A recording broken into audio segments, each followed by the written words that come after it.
So bring us back na talagang during the time when we were watching you at House Live. Oh, yeah. Anong taon yun? Alam mo, very, very early 80s yan. Misconception to Chinks na kasi pare, alam nila, yung iba kasi that's entertainment na doon mo makikita yung followers ko kung anong generation. I started my career in Penthouse Live. Dancing lang yun. Hindi kasi uso nung time natin yung mga banda-banda. From banda, sabi ko, we shifted to dancing. So, yung Penthouse was the epitome of the chick stage. Ika nga. Chick stage mo yung parang mapansin ka ng mga babae. Kailangan may dance group ka. So, we formed a dance group during the early 80s, 81, 82. Tapos, ang pinaka-ultimate nun is yung Penthouse. Oo. Yung Penthouse live, ganon. And then, yun nga, so, we dance in patok na patok muna, and then Fritz Infante, Direk Fritz Infante, Rone Henares saw us, and Ariel Oreta also. By the way, I can still remember, there was a moment na nung sumayaw ka, yung first attempt mo, it was a disaster. Ay, Di ba? talagang tama ka dyan. Buti na alala mo yung mga kwentuhan natin. Actually, first dance namin yon hindi pa sa Penthouse. Patok na patok, and we bombed. We bombed big time. As in, ang sama ng sayaw namin. Ang sayaw pa namin nun, A Night to Remember. Kaya hindi na makalimutan eh. Yung gabing yun eh. A Night to Remember talaga. Ang sama ng sayaw namin, as in, pero wala, hindi namin maramdaman yung ano ba. Wala sa beat. Wala sa beat. Nasa beat naman, pero wala yung, hindi mo ma-enjoy eh. Okay. Just like any performance, kahit work, you have to enjoy it. You have to be passionate about it. Pero hindi namin naramdaman. So, at long story short, it did not come out as we were practicing it. Maybe siguro, pinabahan kami or something. So, gano'n nangyari. So, hindi na kami pinasayaw ulit. Pero kami, because persistent, sabi nga nila, the only time that you fail is when you do not try again. Yes. Diba? Oh. So, we tried again. Sabi sa amin ni Direk Fritz Infante, why?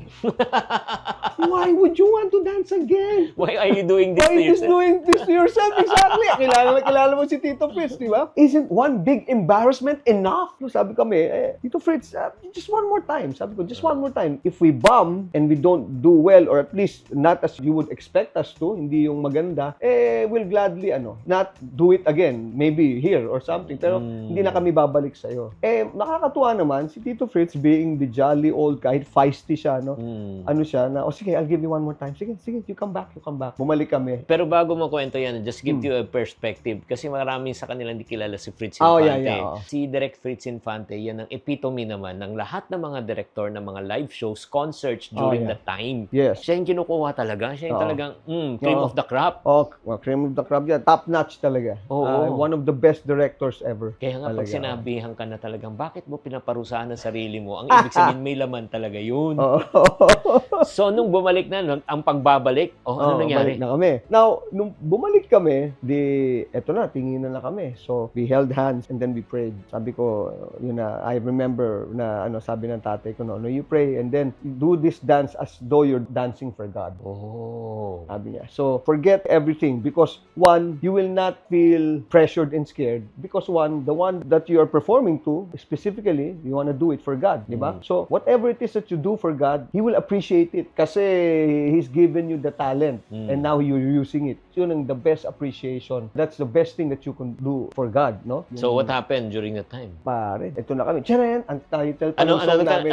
And Love Goes On by Earth, Winds, and Fire. Earth, Wind, and Fire, no? Earth, Wind, and Fire. Love Goes On. Charan! Bam! The rest is history. After nun, throngs of mails. Wala pang email kasi nun, di ba? Wala pa. Snail mail. Sulat pa lang, Sulat kapatid. pa lang. Patok na patok yun kay Ariel Oreta. Oo. Tuntua rin si Ariel. Galing, ha? Tsaka yung mga tao sa loob, Oo. naglabasan kasi ang daming sumasayaw doon sa patok na patok ng araw. Pero kami lang yung bumaba yung mga, sino yung mga batang yan? Ganon. Nagkaroon ng tapos sayaw na kami. Ngayon, after nun, karoon na kami ang daming sulat. Sako-sakong sulat. Talaga? Oo. Uy, again, nabigyan ko kayo ng perspective. Throwback na throwback to kasi during those times, kailangan nyo maintindihan ang form of entertainment lang is radio, TV, at saka newspaper. That's right. Saka Wala mga nang magazine. iba. Mga magazine scene. Yun lang. Walang internet nung panahon yun, as in zero. Tapos nga, the way they communicate and connect is through sending talaga sulat. And I witnessed that when I was with Randy Santiago. Kay Randy, yes. Ay, grabe. Mid-80s din yan, no? 87. 87, yeah. 87. Sakong-sakong mga sulat talaga ang pumupunta sa bahay talaga nila. Babaero days nyo ba yan? Hindi magbabago muna. Hindi, yung kanta muna. Kanta sinasabi ko. Oo nga, hindi magbabago. Bago yung babaero. Bago yung babaero. Oo nga pala, So, totoo yan. So, ganun din na experience nyo. Yes, grabe yung namin, grabe yung blessing sa amin nun sa dance. Ang dami naming sulat. Tapos, ang maganda doon, again, by God's grace, where we go, miski yung mga dance groups na iba, parang tingin sa amin, parang, uy, iba yung sayo, iba yung dating nung sa amin. Oo, by the way, anong pangalan ng grupo nyo ulit? The Tigers. Yeah. Ang sabi nga ni Pops noon, here they are, the Killer Smilers. The Tigers. Killer Smilers kami nung araw. My fascination and excitement every time we talk about that group, my group then is talagang, dyan ako excited kasi talagang glory days ko. Yun talagang glory days Hindi ko. lang glory days. Para sa amin, kung nanonood kami, yung mga bagets din, aspiration talaga na makasayaw at maka-jump at saka, di ba, parang, yun yung parang gustong-gusto talaga eh. Yung time natin, right? So, tell us, paano napasok sa penthouse? Bale, mga 1 or 2 dances after nun, sayo pa kami, no? Iniimbita na kami lagi, Tito Friesen. Ang co-producer nung Patok na Patok was, Ronnie Henares. Si Direk Ronnie Henares. Oo, si Direk. Si Ronnie Henares naman, sabi niya, hey, you guys wanna dance in Penthouse Live? Tingin na kami agad. Do we? We wanted, sige, come on, let's do it. Ganyan. O sige, binigyan kami ng schedule, ganyan. You guys remind me of us when we were dancing. Sabi ni Ronnie. Sabi ko, thank you, Ron. We're flattered, we're honored, thank you. Sige. So we did it. After nung sayo namin sa Penthouse Live, lalo na, just one dance. One dance lang. After nun, siguro mga 1 week after, kasi mga 1 linggo, di ba, bago dumating mga yun, sako-sako na ng sulat, snail mail, when are the Tigers coming back? Who are they? Ganyan. Tapos, yun, so one after the other, so they got us in on a regular basis. Penthouse boys na kami nun. Siyempre, penthouse. Oo. During that time, magkano kaya sinisweldo yun during that time? Alam mo, hindi ko makakalimutan yun kasi naka-chop-chop na yun kung saan mapupunta eh. We were earning 100 pesos per dance. Pero 1982. So, 300 pesos kami. 3 lang kami. 100 pesos. Yung 100 pesos na yun, ang gasolina at the time, I think was about 10 pesos lang yata, 12 pesos per liter. Ambag-ambag kami, tagli 5 piso, ganyan, ganon. Tapos may mga barkada naman kaming mga may kotse, palit-palitan, hiraman, ganon. So, during that time, FYI, ito lang sabihin ko po sa inyo, hindi porket nasa TV ka, malaki ang kita. Yes, pero ang kitaan nasa iba. Oo, ang kitaan yan nasa mga gigs and everything. Yes. Pero during that time, before we talk about the gigs, nabalitaan ko rin na pag kayo ay pumupunta ng mga colleges. Ay, nako. Yan, tell us that story. Yan ang talagang sana maulit muli. Mga ganun tipo. Kasi, talaga hindi pa uso nun, Chink, yung mga ginaganon yung mga kotse, yung mga K-pop ng ganyan, or ganun na kami. Hindi kami makalabas ng kotse, hindi kami makalabas ng dressing room because all the ladies, the girls, the young teenagers were there, as in, screaming. And we're not talking about to demean or yung put the, in the lower level, yung mga mass school, Ito, we're talking about creme de la creme schools. We're talking about the top-notch schools in Makati, in Quezon City. Sige nga, unforgettable moment. Huwag mo lang ibanggitin yung school. Unforgettable moment. Galing kami sa mga 2 schools pa, Pumunta kami sa isang school, sa very exclusive school in Manila. Tapos na. Kasi nakaka-2, 3 grand variety shows nung araw. Tama. Parang yan Oo. Chapsuy. Pagdating namin, naglalabasan yung mga tao. Sabi sabi niya, wala na, pare. Tapos, nga, hindi, pero... Anong oras na yun? Gabi na siguro yun. Mga 9. Sabi ko, pare, pakita man lang tayo sa mga, sa mga madre and the school org para malaman lang dumating tayo because we'll explain to them that we told you na meron kaming iba pa na ganyan, So, cut long story short, makita lang nila talagang may effort tayo to come here. Tama. Oo, and apologize that we were late, di ba? O sige, baba kami. Di palabas yan, gate yan, di ba? Parang merong gitna na parang, to separate the entrance from the exit. Lahat nag-exit na, puro babae. Dami. Andito kami sa entrance.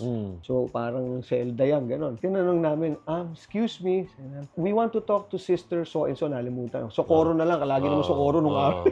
And yung isang organizers nyo, ganyan. Tapos biglang, tumingin sa amin, biglang, oh my God, they're here! The Tigers are here! Nag-ulan naman, tapos umikot sila, takbuhan na kami, akit na kami, hinabol kami hanggang doon sa stage. Tapos balikan lahat, as in balikan lahat sila talaga. Tapos, eto na yung mga madre. Ladies, let us show these 3 young gentlemen that we are well-mannered ladies. Kaya na, Tigers. Eto, takbo na yung isa sa mga organizers sa loob. Kinuha na yung mikropono. Sister, may I? Girls, they're here. Let's welcome the Tigers. Pasok na kami. Medyo, kunyari, may hiya-hiya pa siya. Tudug-tug-dung-dung-dung. Ow! Yeah. So, Grabe. ganda. Those were the days talaga. Pero again, talking about those were the days.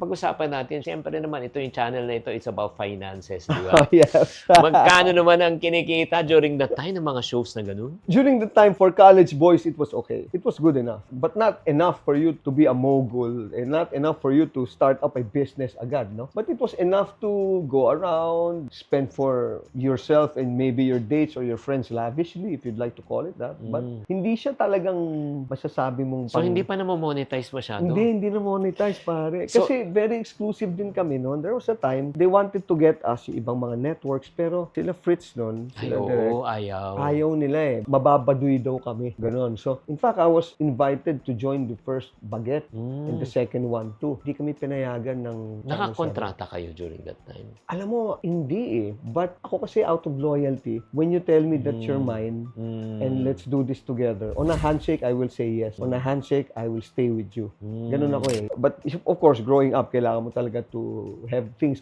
contracted para sigurado. Pero hanggang ngayon, medyo ganun pa rin ako. Sabi nga, di ba, there's a saying that goes, there are only 2 things I hold on in this world, that I don't break my word and my boss, and I don't break them for anyone. Pero syempre, yun nga, we all know also na from Penthouse, napunta ka sa That's Entertainment. Yes.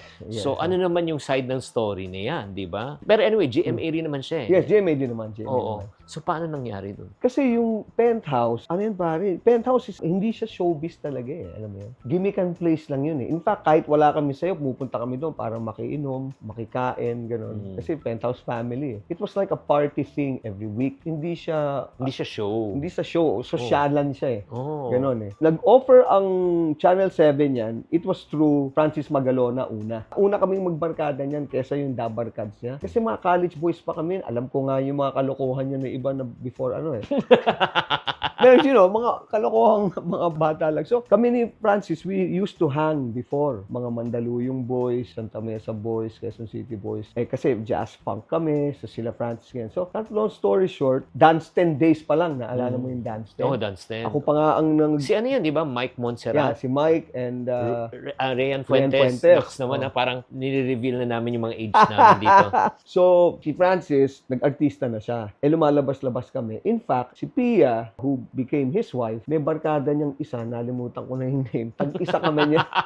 Tag-isa kami niyan, pare. Oo, parang girlfriend Girlfriend niya kasi, partner. partner kami. Siya, nagkatuluyan. Kami nung sa akin, hindi. Ay, grabe. Alam niyo to, ha? Si Pia Arroyo naman, ang epitome during that time na talagang Diyosa sa ganda. Oy, oo.